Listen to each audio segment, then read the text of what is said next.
KVS MBS की series में हिंदी का एक और वीडियो आपके सामने है जिसमें हम आज करेंगे प्रैक्टिस सेट। तो तरह तरह के क्वेश्चन है, हर तरह के क्वेश्चन उनका एक्सप्लेनेशन भी पूरा होगा। तो चलिए स्टार्ट करते हैं बिना समय गंवाए। पहला ही क्वेश्चन है हमारा, तत्सम शब्द का उदाहरण है। तत्सम शब्द क्या होता है? तो तत्सम शब्द जो संस्कृत से लिया गया है पर उसको हम हिंदी भाषा में भी यूज करते हैं, अपनी बोलचाल के भाषा में भी यूज करते हैं, पर वो उसका ओरिजिन क्या है? संस्कृत है। उस शब्द को हम क्या कहते हैं? तत्सम। और जो हिंदी भाषा में यूज करते हैं उसको कहते हैं तद्भव। तो यहाँ पे हमें क्या लेना है? तत्सम लेना है, यानी कि संस्कृत लेना है। तो यहाँ पे ऑप्शन ए है क्षीर, ऑप्शन बी खीर, ऑप्शन सी गोबर एंड ऑप्शन डी काम। तो यहाँ पे हमने जैसे मैंने कहा कि क्या होना चाहिए, तो होना चाहिए कि संस्कृत शब्द। तो यहाँ पे जो खीर है ये हिंदी है और हिंदी का जो संस्कृत है वो क्षीर है। तो क्षीर यहाँ पे सही हो जाएगा बिल्कुल। खीर नहीं होगा, खीर क्योंकि हिंदी है, खीर हिंदी और खीर का ही संस्कृत, यानी खीर तद्भव है और क्षीर तत्सम है। खीर तद्भव है और क्षीर तत्सम है। अब गोबर क्या है? गोबर है तद्भव। गोबर क्या है? गोबर है तद्भव। ये तद्भव है और इसका तत्सम क्या हो जाएगा? गोमय। इसको भी नोट कर लेना है, गोमय। वैसे काम में क्या है? काम भी एक तद्भव है। काम क्या है? तद्भव है। यस, तद्भव ये है। और इसका तत्सम क्या हो जाएगा? इसका तत्सम क्या हो जाएगा? कार्य। इसका तत्सम हो जाएगा कार्य। तो अब हमें पता चल गया खीर का क्षीर हो गया, गोबर का गोमय होता है और काम का कार्य होगा। तो यहाँ पे जो सही ऑप्शन है कि तत्सम शब्द कौन सा है, तो वो है क्षीर। नाउ पक्षी का पर्यायवाची शब्द नहीं है। यहाँ पे नहीं वाला चीज को ध्यान में रखना है, कभी कभी दिखाई नहीं देता। पक्षी का पर्यायवाची शब्द नहीं है। कौन सा शब्द पक्षी का पर्यायवाची नहीं है?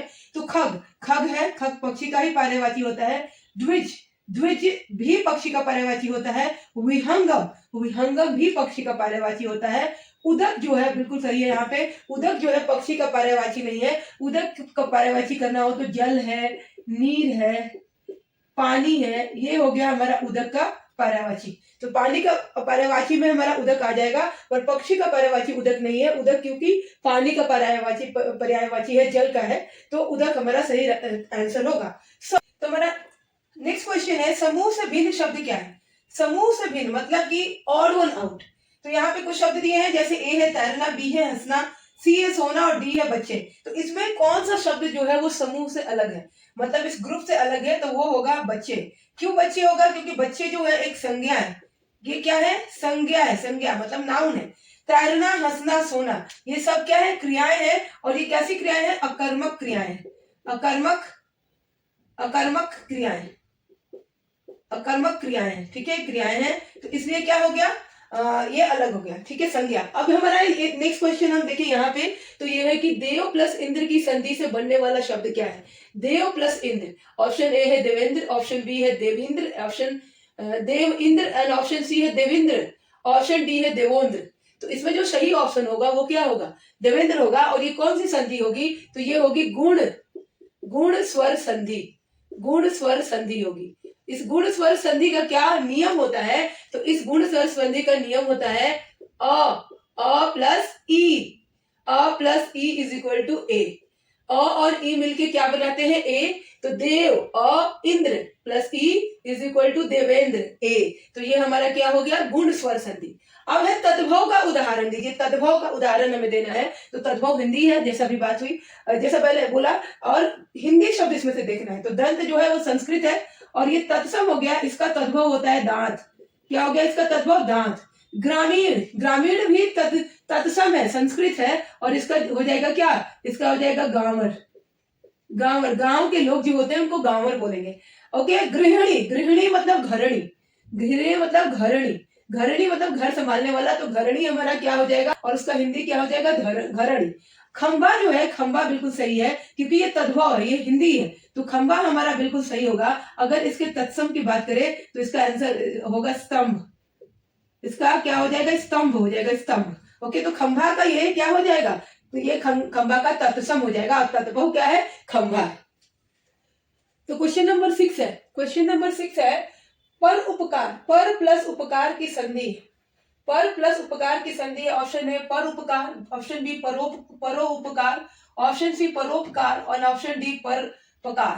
तो इसमें जो ऑप्शन सी है वो बिल्कुल सही है, परोपकार। और ये कौन सी संधि है? तो ये गुण स्वर संधि है।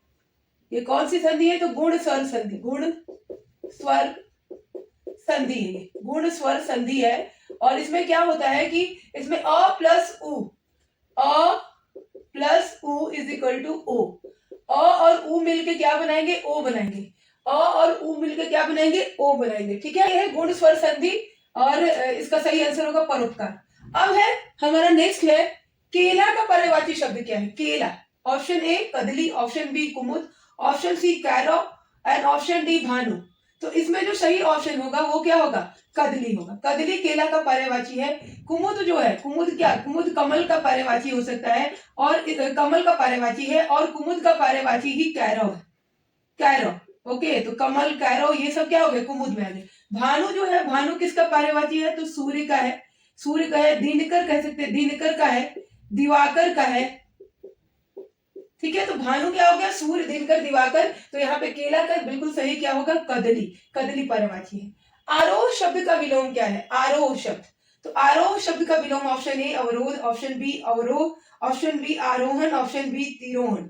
तो इसमें जो सही आंसर होगा अवरोह। ओके, आरोह शब्द का विलोम होता है अवरोह। अगर अवरोध की बात करें तो अवरोध का विलोम क्या होगा? अवरोध का होगा अनवरोध। अनअवरोध, अनवरोध ये हो जाएगा किसका? अवरोध शब्द का।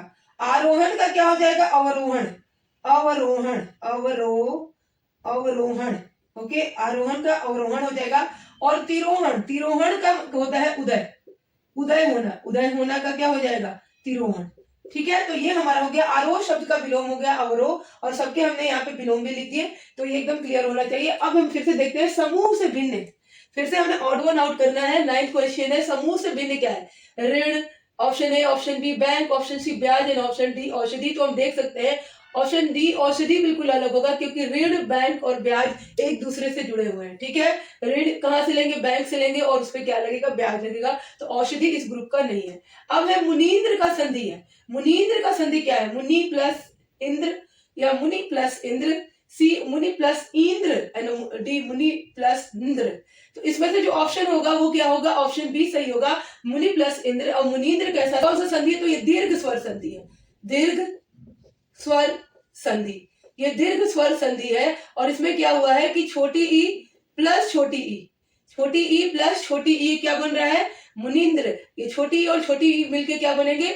बड़ी ई बनेंगे। ठीक है, तो छोटी और छोटी मिलके बड़ी बनेंगे। तो ये कौन सा संधि हो गया? ये दीर्घ स्वर संधि हो गया। अब क्वेश्चन नंबर 11 है कि तत्सम तद्भव का असंगत युग्म कौन है? यहाँ पे तत्सम तद्भव का पेयर दिया हुआ है। इस पेयर में से कौन सा पेयर जो है वो गलत है? तो अगम्य अगम ये बिल्कुल सही है। अगम्य अगम ये भी ये सही है। विद्युत बिजली भी सही है।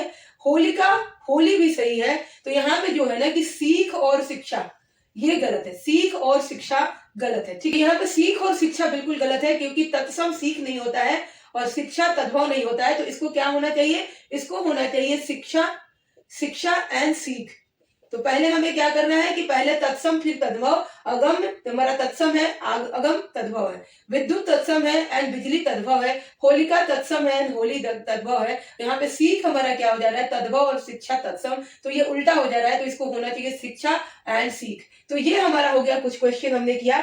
इस तरह के और भी वीडियो लेके मैं आऊंगी जिसमें हम हर सब्जेक्ट के क्वेश्चंस को करेंगे। अगर आपको वीडियो अच्छी लग रही है तो प्लीज चैनल को लाइक, शेयर और सब्सक्राइब जरूर करिएगा। सपोर्ट करिएगा चैनल को। और आगे और भी वीडियो में लेके इसी तरह से आऊंगी हर सब्जेक्ट का, KVS MBS के Tier 1 एग्जाम के लिए।